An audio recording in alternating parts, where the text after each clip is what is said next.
Share Shootout brought to you by Lion of Africa Insurance, insuring South Africa's future.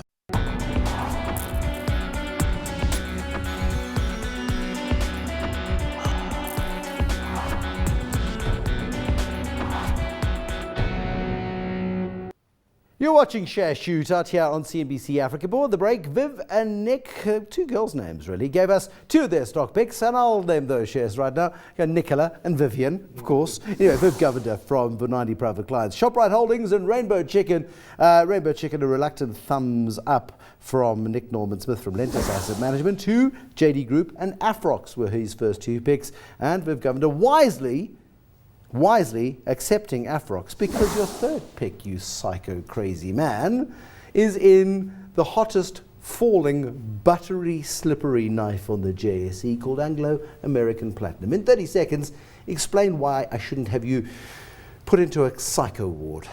This is the world's biggest producer of a really fantastic commodity. It's around 40% exposed to auto catalysts, 30 to 40% to other industrial demand from flat screen TVs, and then some jewelry as well. So nicely diversified. South Africa has the vast majority, so we effectively have a monopoly on the underground reserves, which gives us some decent pricing power and a much better underpin than most of the other resources. And it's trading on a historically cheap multiple in a sector that everyone hates.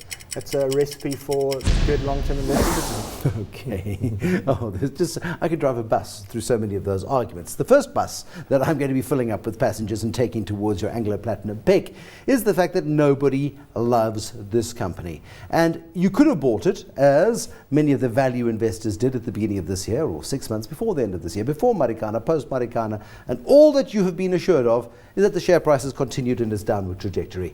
At what point do you wait until you see a sustained turnaround in the fortunes of Anglo Platinum, rather than buy it and watch it collapse? It's impossible to time these things, Bruce. So sitting and waiting it's a mug's game, and who knows, it could be up 50% before you've managed to pull the trigger and buy. So all you can do is buy value when you see it and hold on. And it's a very, very tough ride, and the company's clearly under pressure. But there's such negative sentiment. So many people have sold out of this business that it is just providing probably a once in a 10 to 20 year opportunity. Is it a once in a 10 to 20 year opportunity, Vin? If you want to lose some money, maybe.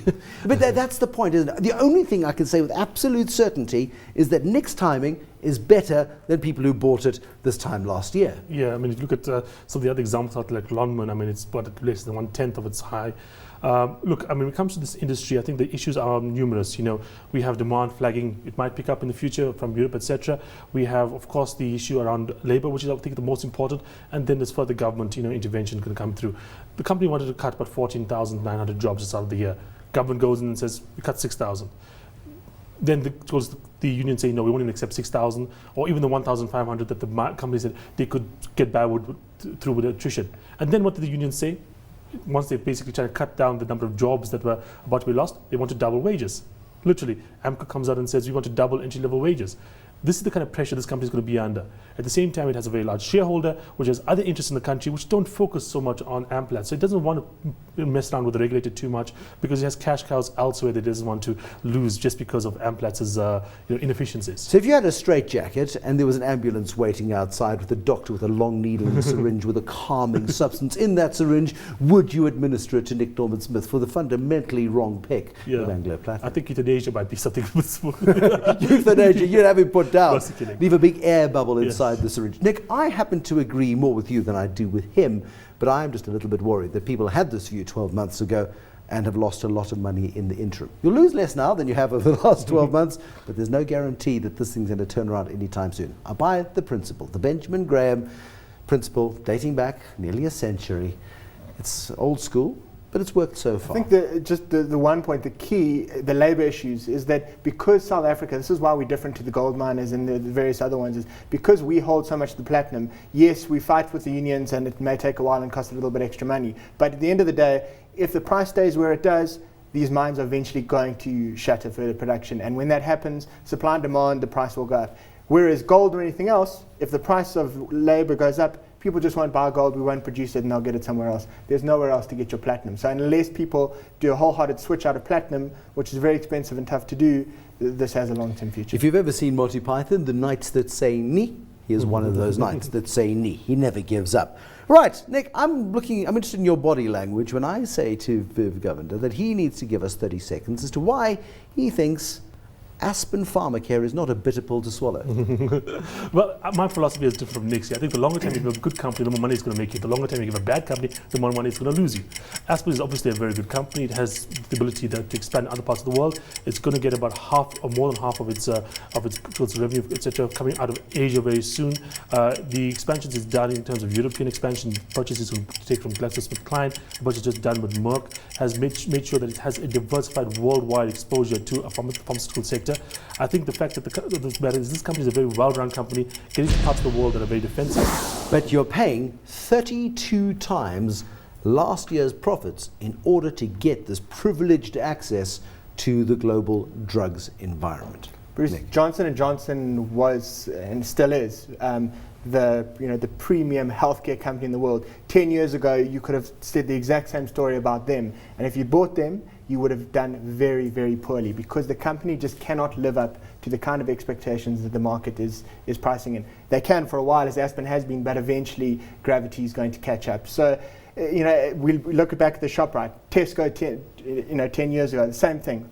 Best grocery company in the business. You paid 20 times earnings, you did very poorly. So the story of this is a great company, let's invest in it, you're going to make money. Unfortunately, the statistics and history say that that's completely wrong. And in an environment where, on average, markets are elevated relative to history, you really do need to mine and ferret around to sniff out decent value. But then, you need to have a constitution stronger than that of the country of the Republic of South Africa to withstand the sort of pressure that you will feel in your personal capacity. If you happen to have some clients whose money you're investing, you need to be able to convince them that you're right on this. And that's why, the world, there's so much information, there's so many investors out there.